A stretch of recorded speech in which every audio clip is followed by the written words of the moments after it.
Hey, today I'm going to teach you how to make red bean oatmeal with condensed milk.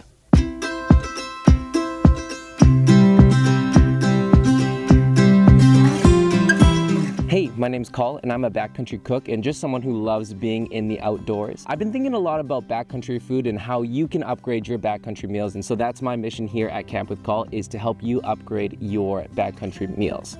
I've been thinking a lot about oatmeal lately because it's a go-to for backpackers because it's lightweight and it's also can be tasty sometimes if you don't have it too much. But it's something that's super overdone. A lot of times we can use oatmeal in creative ways, and so we're going to teach you an oatmeal recipe today that's inspired from a lot of my time in Hawaii, where I used to have shaved ice, Azuki beans, condensed milk, and some mochi. This is going to be super tasty. Check it out. All right, so let's take a look at some of the ingredients. First off, of course, you've got the oatmeal. I have about a cup here, or just under. That's enough for me, usually. I found these mochi packages on Amazon, and so basically what I did is I took it and I cut it up into small little cubes so that they would rehydrate and actually become more mochi-like as I heated it up. I tried heating up the entire thing once and it took almost 10 minutes to heat up, and I just don't have that type of fuel efficiency. The next thing we have is the red bean. So this is the red beans. I've done it two ways, where I've taken it in a bottle, and this should keep for at least 1 to 2 nights. So I have that. I stayed overnight. It smells great. It's fine.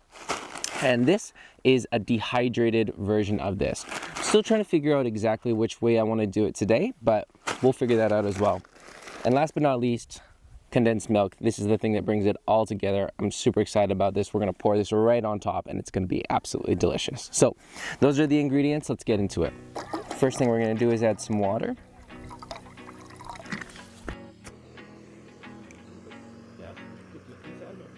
So now while your water is going, we're going to add some of the red bean chunks into here just to let that rehydrate if you're using these.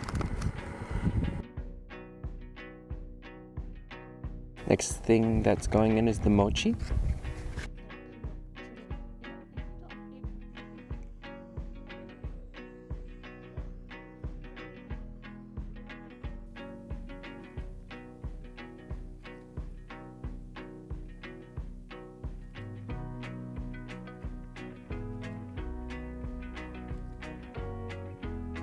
Make sure all our oats are rehydrated.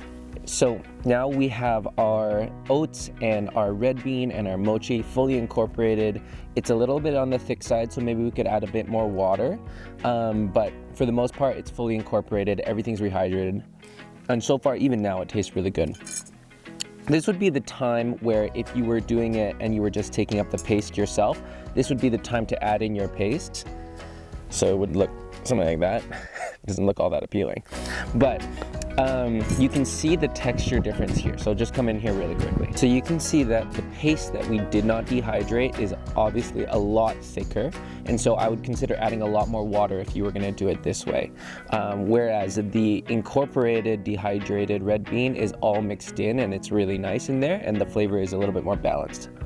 All in all, if you have the luxury of a dehydrator, I would suggest using the dehydrator to dehydrate the red bean paste, and then because I think it gets a little bit more incorporated in the sauce and it's a little bit more shelf stable, so it's probably the better way to go. And last but not least, what takes this to the next level is condensed milk. So this is gonna make it, oh!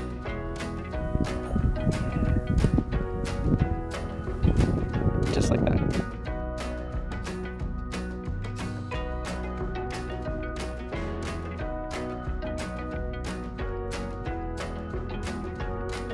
Only one thing left to do is to eat.